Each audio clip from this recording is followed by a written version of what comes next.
My guest today is Dr. Keith Watson, who has 30 years' experience in primary education, working as a teacher, a leader, a CEO, and a teaching school lead.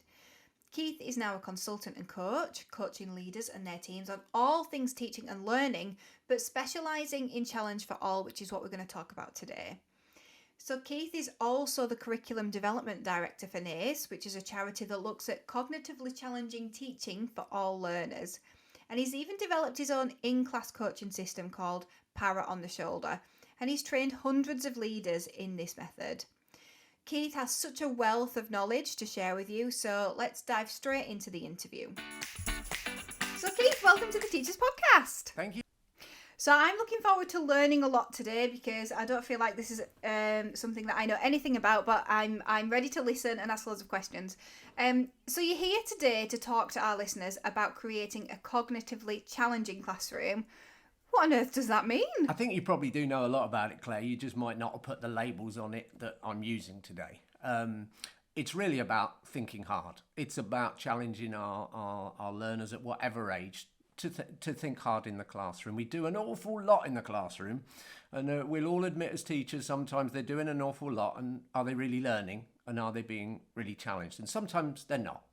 So cognitive challenge, it's based upon some research that an organisation called NACE do, which is National Able Child Education, but they don't really just look at more able, actually look at challenge for all. And their research findings, when they looked at 20 top schools that they felt really challenged their learners, what were they doing? Lots of it came down to forming complex ideas, solving problems, developing thinking, and those sort of higher order skills we talk about, analysis and evaluative skills. Let me put it in simple terms. Grapple. You know, when you look at children working and you see that look on their face where they're just, oh, it's hard, but that grapple. Grapple's a lovely word. Look for grapple in your classroom. Okay, what the Vygotsky, zone of proximal development. It's that thing where it's not impossible, but it's not too easy and comfortable. It's just making children just reach for that challenge in the classroom. So how's that work in terms of questioning, task design, and so on? How are we getting that grapple? How are we getting that cognitive challenge? I love that because this might just be an entrepreneurial point of view, but as an adult, I feel very much like I have to grapple with big problems.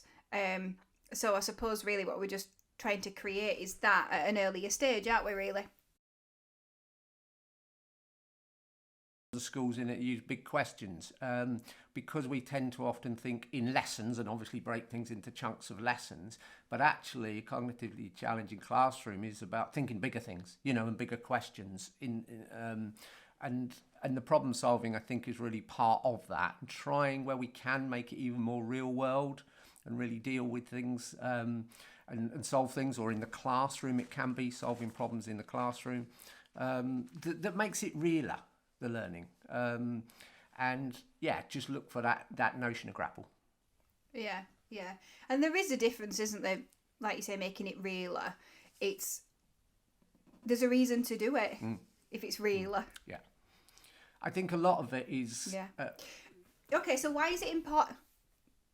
Go on, I was going to say, why is it important? Fun enough, absolutely. Professor Rob Cove, University of Durham, says he says learning happens when people think hard, and we're about learning. And we want our classrooms to be learning environments.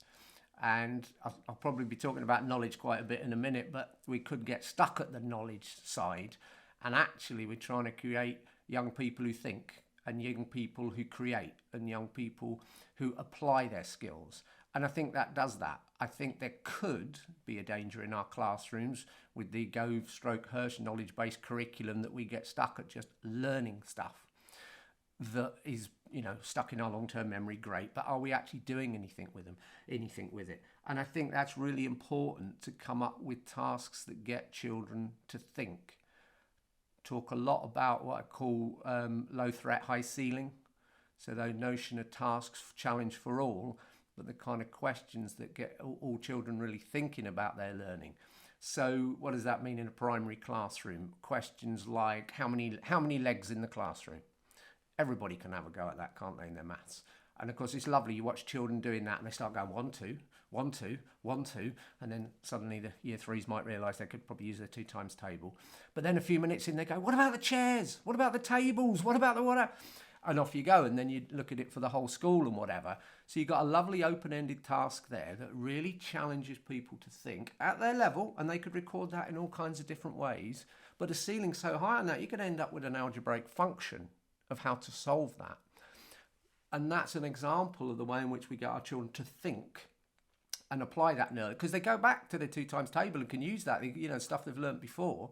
But actually, are we making the questions and the tasks open-ended enough to really allow for that deeper thinking? I'd call it as well. Yeah, and as an employer, these are skills that we need. When I think about when we hire, being able to solve problems without needing to have all the scaffolding there, it's really important. You're obviously talking about maths a lot. Where would we see this in other subjects? Well, it's right the way across. I'm unbelievably fortunate because I work as a consultant and coach. I go into nursery, I go into sixth form and everything in between. So, it's an attitude of mind. A lot of it comes back to the questioning right the way across the curriculum. I think the way we question children is really important in that. I think we talk a lot, don't we, Annette, at the moment about building schema and links in learning. And I think right the way across the curriculum, if we're reading a text in English, what's this like? What's this similar to? Where have we come across this before? I think the fundamental question stems that teachers can use all the time to extend thinking, because the children build up these little pockets of knowledge, don't they, in their brain, but we need to help them join that up and build that schema to really understand something in a more complex term. If we're learning about, Henry VIII and all the rest of it, in our history, we learn a little bit about religion and the wives and divorce, and once we put those bits together, we can understand what was going on, in Tudor England and all the backdrop to it, rather than just individual facts. And we're trying to link those facts together, and that's cognitively challenging. That's thinking hard about those things. And I think as teachers, we're looking to make those links. It's the same in geography in terms of, you're looking at place. But actually then you're looking at the features within that place. So we're building a schema of why does that river run through that town? Well, why is there a town there? Because there was a river that ran through it and so on. And I think as teachers, it's particularly our questioning that can allow for that cognitively challenge. And if we do that, we make our learners curious. And the curiosity is a key word again. I said grapple, I think curiosity is. Because if our learners are then creating those questions themselves, if they're curious about, well, why does that river go through all these towns, and that will lead to them questioning. And again, that's higher order thinking. Yeah, and also that continues as an adult. Then I'm a very curious adult. You're talking about the history there. Like we took our children to Jorvik in the school holidays, and it's that thing, you learn things at school, but you relearn it and you learn new things, and you think, hang on a minute, what was first then? Because you forget, you can't remember the order of the kings and queens, but there are experiences where you bring it back in again, and I think for me, it's just really good preparation for being a good adult, yeah. if that makes sense. Well, you're talking to a history graduate, so be careful, Claire. You could get flooded with that for whatever, for the rest of the time. I absolutely agree. Well, here's a quote for you. History is what the evidence obliges us to believe. Okay, E.H. Carr. And it's really interesting in how we teach this, because we've got to be careful. It's not a pub quiz curriculum we want to teach. You need the chronology of history. You need to know roughly the bits and how it might fit together. But actually, once you've got past that, obviously you're looking at the skills involved in history and the evidence that survives. But again, you go back to those links you're asking about across subjects. So if you're in year 5 in primary and you're studying ancient Egyptians, you're going to be looking at the gods, aren't you? Well, hang on a minute. In year 3, you did ancient Greece and you looked at the gods. So are we linking that back and challenging the pupils to say, what's the equivalent god? How is it same? How is it different, and whatever? So we're looking for those links. I think we've taught the curriculum fairly well over the years, but I think we're getting better now at that sequence of it, because it makes sense to us, but they don't always remember. So us making sure we build upon that knowledge, I think, is really important. And that's what the getting that cognitively challenging thought does. It's making links sometimes across subjects, but also within. And it just comes back to that notion, as I say, about thinking hard about things.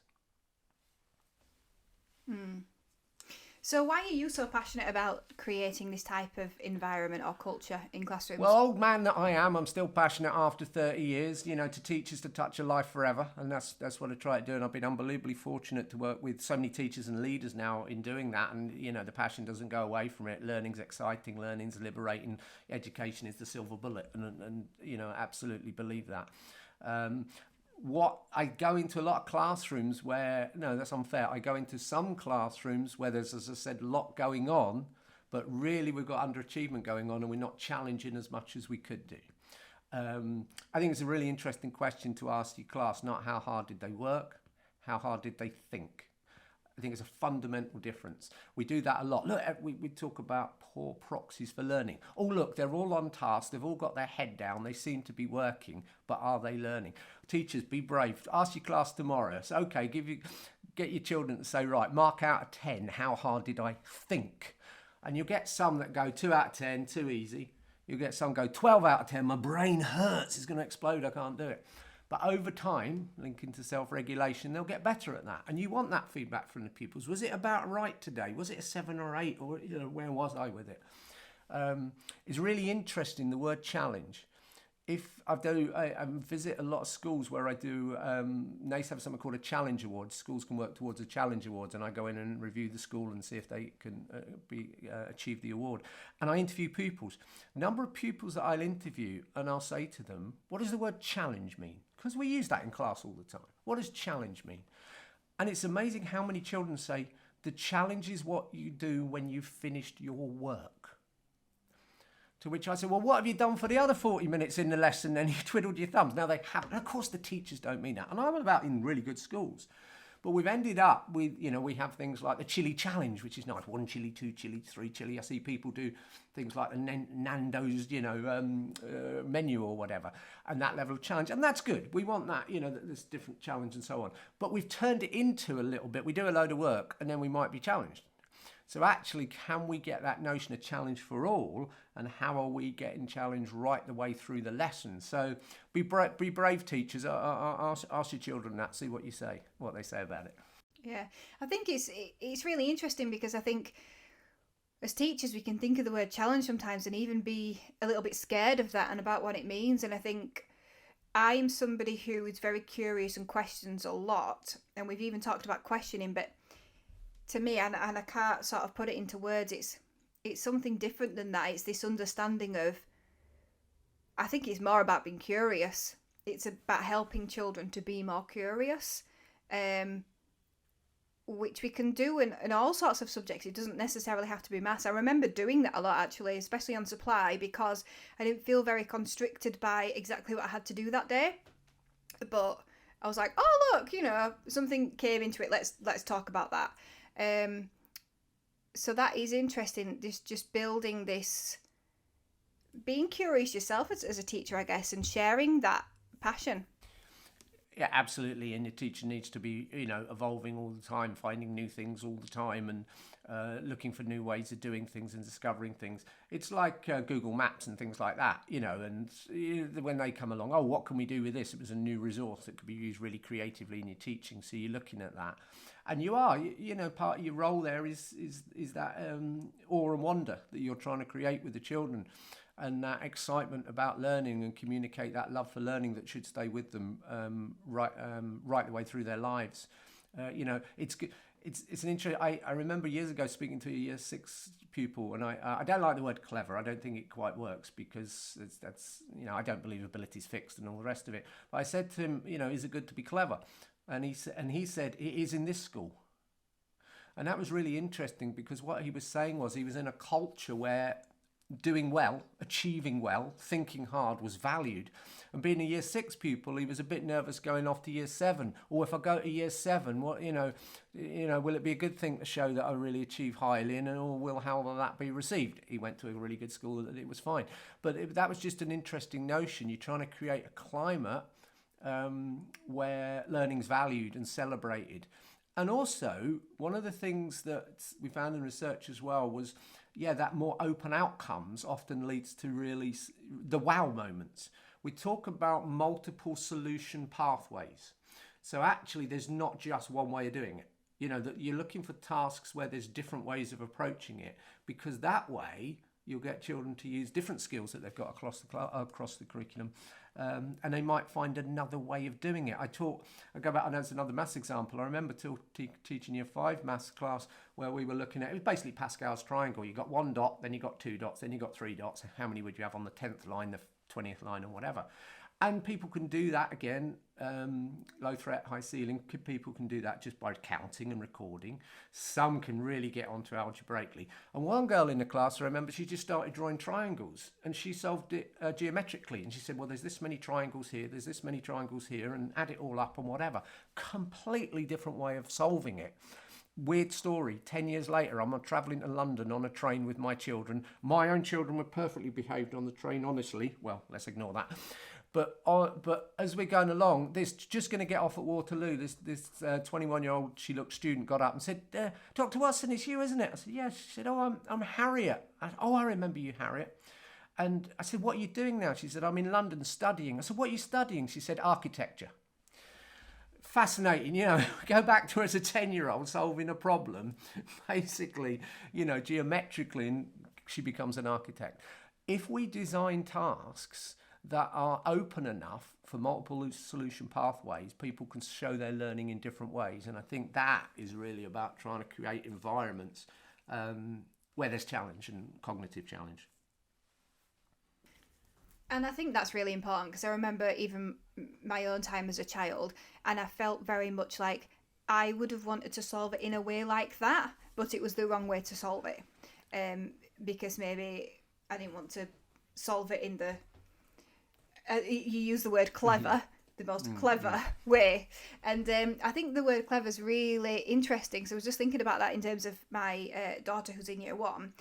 She is very curious and she will ask these big questions. So what does clever really mean? Does it mean to be able to ask these big questions and think big things, or does it mean to be able to remember all your phonics and learn those words very quickly? Because that's not what she's got. And it's interesting, isn't it? But that comes over time. Yeah, I think, again, I said I don't believe ability is fixed. Hard work beats talent when talent works hard and all the rest of it, when talent doesn't work hard, sorry. I think it's really important that we look at what do we mean by that. And so the classic thing always used to be about David Beckham. The question is not how is David Beckham intelligent? The question is, how is David Beckham intelligent? Well, his spatial awareness would be amazing. Let's put it up to date with Kevin De Bruyne or James Ward-Prowse or whatever now. Their spatial awareness, their ability to move, that's how they're intelligent and clever. And actually so that ability, if you want to call it that, reveals itself in different ways. And that's what we're looking for. And it's important within the class looking for that, and right way, across the curriculum, particularly in a curriculum, as you say, that is knowledge-based a lot and is also, in primary can be written-based a lot. How many brilliant, students that I've taught have been brilliant at science, but the written recording of that might not look it, but their understanding is there. Again, that's poor proxy for learning. They filled out a nice page neatly with nice handwriting. They must be really good. Not necessarily true. So I think that's a really important point about looking for how that ability is displayed. But that comes back to, in our teaching, providing the opportunity for that. If we're teaching the same way all the time, or the outcomes are the same way, you're not going to see that. I've had children explain the circulatory system of a body in science through dance. Because that's how they enter the world, through their brilliant dance or whatever. So you're looking for that. Now, I don't want to give the impression here, oh blimey, all bets are off and you're running around doing whatever you like all the time. Because I just want to go back to that knowledge base is important. Because it's hard to be creative without that knowledge base in the first place. I'm so old that when I first started teaching, we did junk modelling. And junk modelling was give the children a pile of junk and say, make something. And what they made was another pile of junk. because we didn't teach them to measure or stick or cut or all the skills and knowledge they need to be able to create something. And I think that's important. And as teachers, we need to get that balance right with enough knowledge and skills to teach from which they can be creative. My son studies at LAMDA in London, London Academy of Musical and Dramatic Arts, on technical theatre. So he designs sound, light and all of that. And I said to him, creativity, how does that balance for him? Really interesting, because if he's putting on a show, director says to him, I need this, that and the other with the sound or whatever. He says he has to know, obviously, how those speakers work, how you would wire it, where you would put. So he needs that knowledge base to make it happen. But he then uses that knowledge base creatively to make the sound and whatever, how it happens. And I think that's really important, that we need that. It's the same, we'll go back to history. If you've got a certain amount of knowledge of the chronology and some of the facts, you can put forward an argument about Henry VIII or whatever.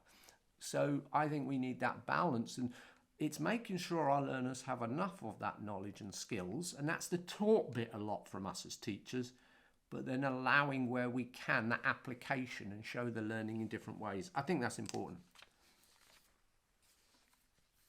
So you've already mentioned that teachers can think about whether their class worked hard and ask them. Have you got any other actionable steps that we could move forward Yeah, on? I think one of the most important things is something I term cutaway. I did some research 15 years ago with what was called NAGTI in Warwick University, particularly about high achievers, although it applies to all the classes. We say about knowledge is important. So in a lesson, let's take a lesson, you might have 30 children, you're teaching them, maybe you're in English and you're modelling something, we're going to write some paragraphs and so on. And you're talking about what you need in the paragraphs and you're modelling the paragraph. And eventually maybe they're working on their whiteboards or something, and then eventually they're going to go off and write their paragraphs. Key question I always ask is this: who do I need here now? I've got 30 children in front of me. I'm showing them maybe modelling how to write these lovely sentences. I've probably got 2, 4, 6 already sat there who can already do this very well. But I'm going to make them sit there and listen to me talk and model for 15 minutes. Is that the best use of their time? So my research, what the research showed was this notion, and I termed it cutaway. So what that means is we might start together as a class, but 2 or 3 minutes in, I'm going to cut away, gone, 2, 3, 4 of those, or ready to go away and start their independent work, because they do not need to see and hear the bit I'm going through, because they're already maybe working a year ahead of the level already, so they can work independently. I can then better focus on the rest of the class that I need. Now, I'll still go and lap. I'll go back and check, lap that they're all right. And then when the rest of the class are starting working independently, then I can pull them back, and I call them back, and it could be 2, it could be 4, it could be 6, doesn't matter. Right, guys, how have we got on with our writing? We've done this right, and now I want to push you on to that. And it works at the end of the lesson as well. We like to review our learning. How well have we done our learning? Let's look at what we've achieved today and all of that. Teacher, ask yourself, who do I need here now? Are those 4 better on carrying on for another 5 minutes writing while we review the learning? So that's called the cutaway approach, and I think it's useful to think about in terms of, if I'm doing direct instruction at the start of a lesson, if I'm going through reactivating prior knowledge, which I need to usually in a lesson, brilliant. But do all of the children in my class need to have that at the same time? Often, yes, but I believe there'll be plenty of lessons where actually you'd cut those away and get them working earlier, and you'll be developing their independence even more as well, which is an absolutely key skill. So I think that's fundamental to that, and that's cognitively challenged as well. They go away, they could be doing the same task as the rest of the class, or maybe they're doing something slightly different. That's putting more demand on them cognitively, which we want as well. So that's something I definitely use, called the cutaway. Yeah, I like that idea. And I think as well, it'll keep them more engaged, won't it? Because you can be in the class and you can listen and think, I already know this. And then you probably don't do as well because you're bored by the time it gets to doing the work. So that's a fantastic idea. Yeah, I love that. Super. Right. So where can we find out more about you? Where do you hang out? Well, my website's keithwatsoncoaching.com. I'm also a trained personal development coach, so I work in that area as well as education. But on Twitter, Keith. We should have talked about that. That's my favourite thing. Yeah. Well, actually, it's interesting now how much of my consultancy work in education it's coaching based. And the way I work with people is very much coach head teachers, senior leaders, and teams, and all the rest of it. But actually, just my approach to training is very much coaching based as well. So I'm on Twitter, Keith Watson1 on Twitter, capital K, capital W. I'm on LinkedIn as well. And my if you go on my website, the email address is there if people want to get in contact. But I'd love to hear from people. It'd be great. Yeah. Oh, well, thank you so much. I feel like I've learned a lot, and now I want to finish this so I can talk to you about personal development. Maybe another time. Thank you so much. Okay, thank you. Yeah. All right.